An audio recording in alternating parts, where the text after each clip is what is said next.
Now, so okay, here we go, people.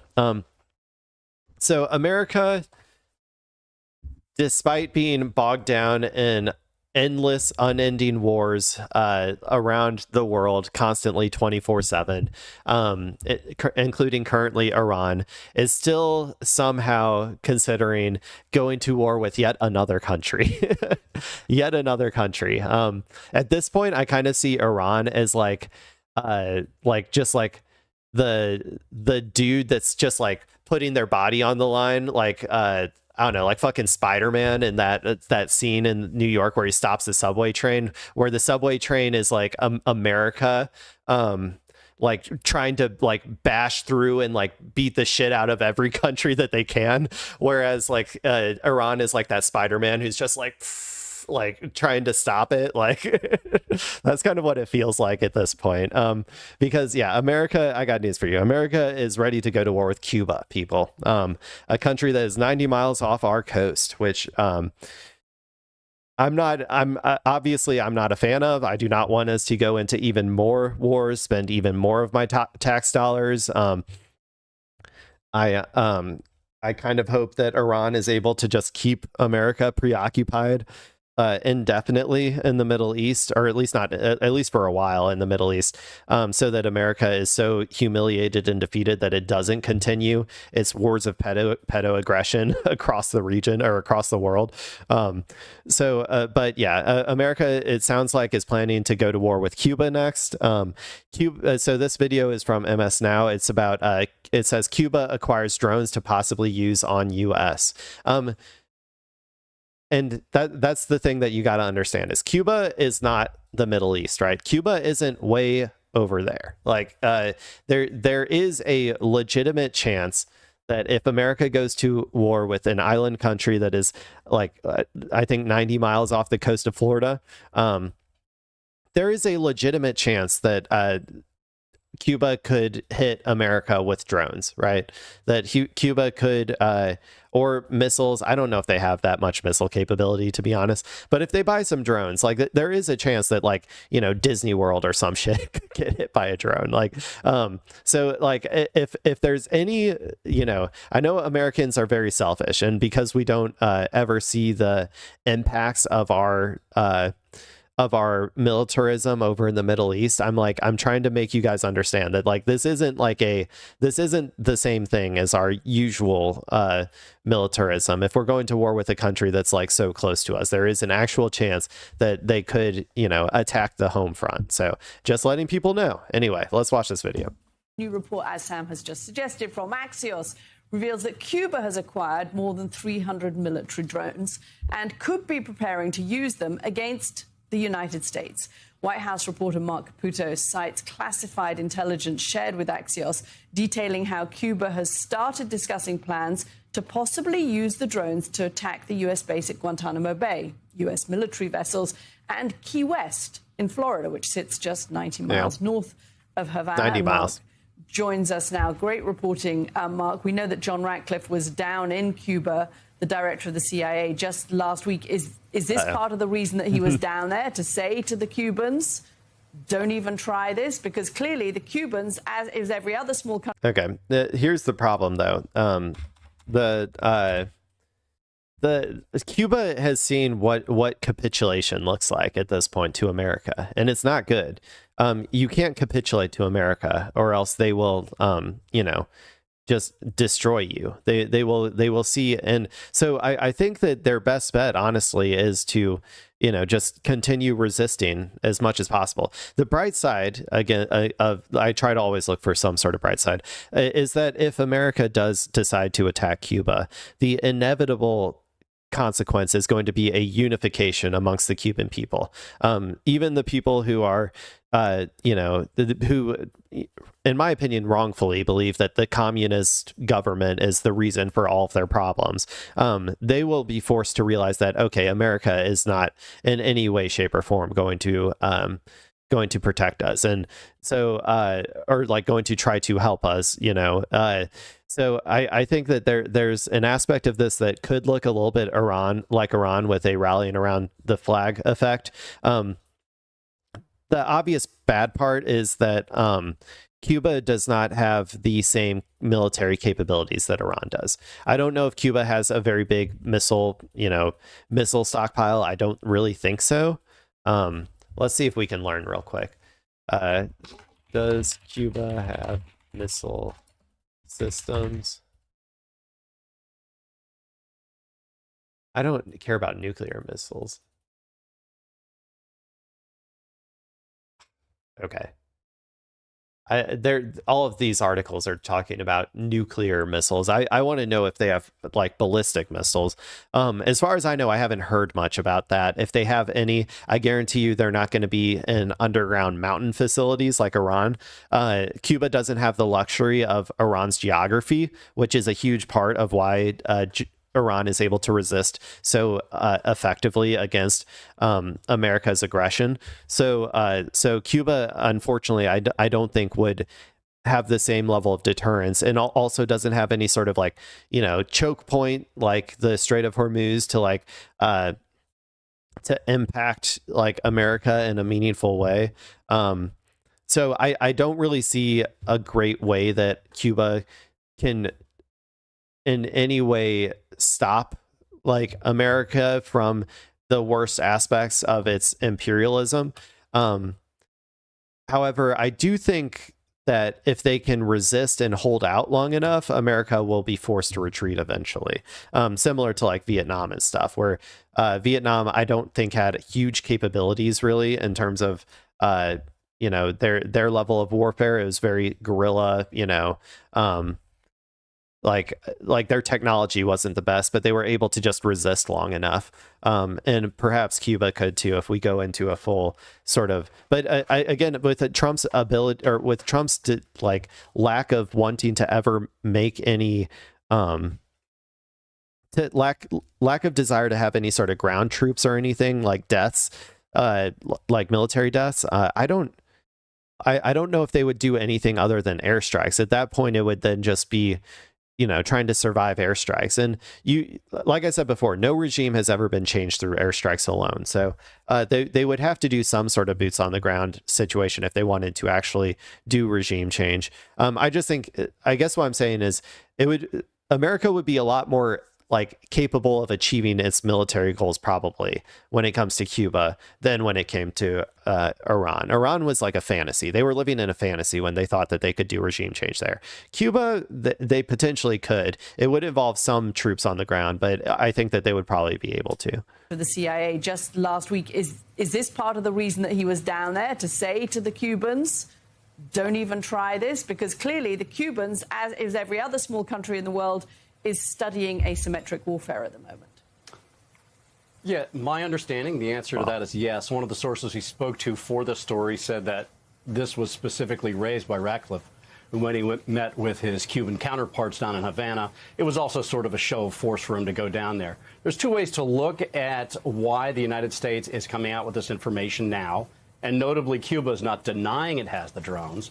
It's just denying it would use them in an offensive way. It's saying it would only react to an aggression that is suggesting they would use them defensively. As the United States either wants to put more pressure on the regime in Havana to come up with a deal and tell them, hey, we know what you have here, and so let's make a deal. Or B, this could be a pretext for war, for an invasion, as Sam had just mentioned. Yeah. What's pretty clear, I think, is that second one. I think they're releasing this as a, a way to try to goad the public into thinking Cuba is some sort of actual threat against America. Trust me, Cuba is not going to use these drones unless America attacks them first, right? Like Cuba is not Cuba doesn't hate America in any way, shape, or form or whatever, except for what America obviously does to them. But I think that this is probably a leak to try to get people more scared of the possibility of Cuba attacking America. It's also probably to preempt the preemptive strike narrative, like because I'm sure that whenever America inevitably decides to start bombing, little girl schools in Cuba, because they got, they ran out of little girl schools to bomb in Iran, they need to find more little girl schools across the world to try to bomb.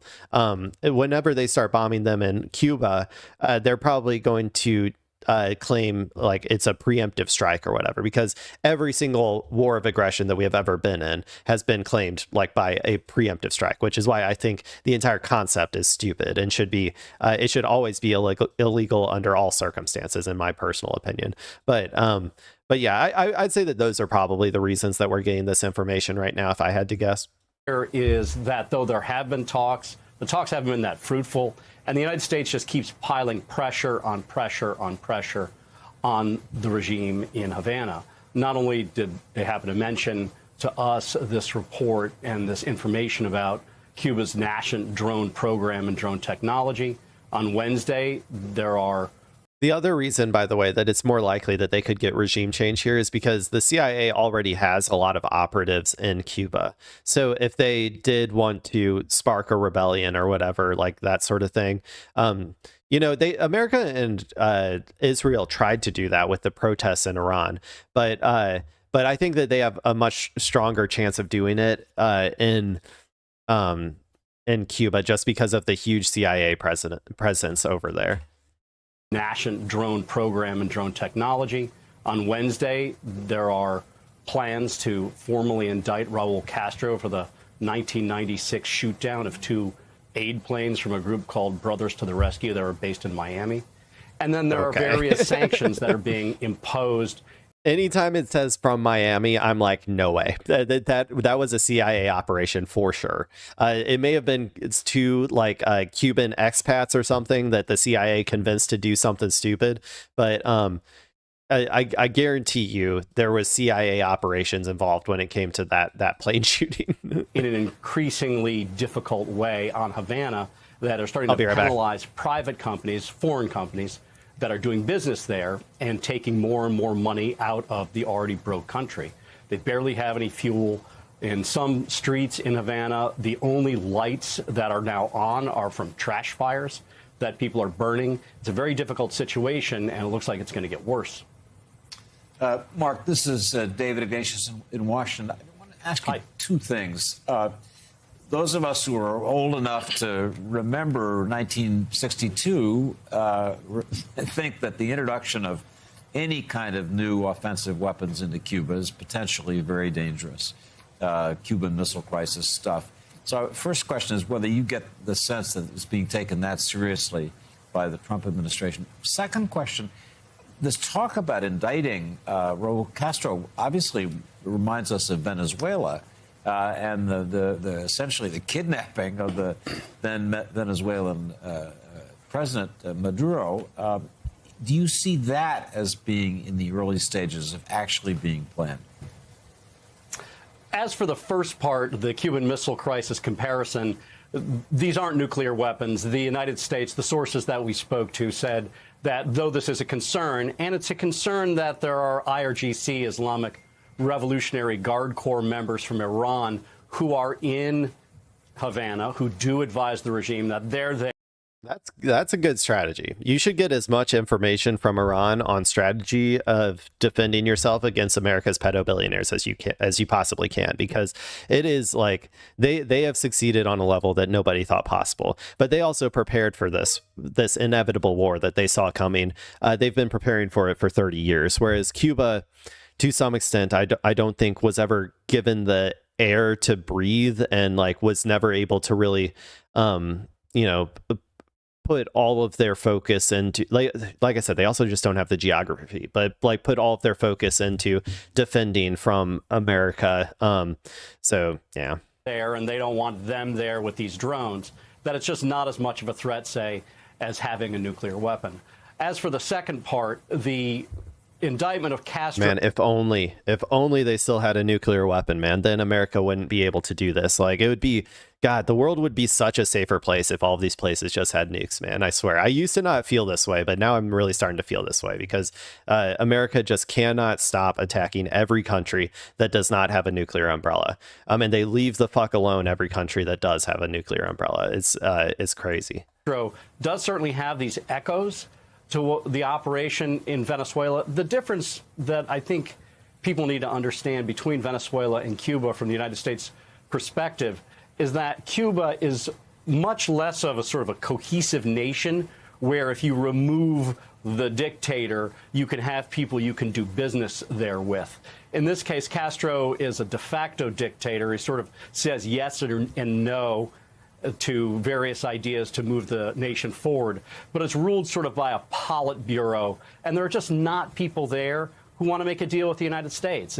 They've been in a Cold War with the U.S. since 1959, and so far there are no indications. Whose fucking fault is that? Whose fault is that? Cuba doesn't want to be in a Cold War with America still. America is just holding on to a fucking grudge, man. It is pathetic. It is loser shit. It's holding on to a grudge from 1957 or whenever it was, the Cuban Revolution. And now they just all they ever want to do is just finally destabilize this communist regime. I feel like they feel like if they can just if we just take out this one regime, then the ideology of communism will be dead and gone forever or whatever. It's like, what the fuck are you talking about? That's the stupidest understanding of this stuff. I don't know, man. It's pathetic how America acts. I don't know. It gets me real mad sometimes. That they're going to move forward. Now, there are plans, obviously, to invade Cuba. There are plans not to invade Cuba. This is what the Pentagon does. And Trump hasn't made that decision. I'm being told, at least in the short term, that until the situation resolves, well, judging by how much Donald Trump talks about Venezuela every fucking chance he gets, I'm going to guess that he's going to try to do another, one of those operations. My only hope is that the Cuban people, take a few casualties, and when we do our war of choice against the Castro regime or whatever, because I don't want Donald Trump to feel like he has the impunity to just go in and kidnap any foreign dignitary that he fucking feels if they look at him wrong or something, we need to stop this shit. Whoops. Iran gets resolved, we're not going to see action in Cuba. But I ask, well, what does that mean, the situation in Iran get resolved, and what's the timeline? There's no answer for that. And, it's Trump. Tomorrow he could suddenly decide, hey, let's invade Cuba, and it's going to happen. Or he could decide. Iran is like the Spider-Man, man. I swear, he's stopping America's the subway train full of America's pedo-billionaires going from marauding from country to country, just trying to kidnap leaders. That's Iran is doing God's work over there, man. Not to do anything, and therefore it won't. It's Trump, which seems to be the kind of motto of this second administration. The new report's available online now at Axios. White House reporter for Axios, Mark Caputo, thank you so much for joining us. Okay, well, there you go, people. It looks like Cuba's next. I'm guessing they're going to try to do a Venezuela-style operation, if I had to guess. I also, we'll see what the response is from Cuba. I just don't think that they have the capabilities to really be able to defend against this in the same way that Iran does. My only hope is that the revolutionary spirit that sparked the Cuban Revolution gets reignited, and the people of Cuba, stay strong and resist if you can. I mean, I know it's tough, but I hope that, capitulation doesn't get you anything. So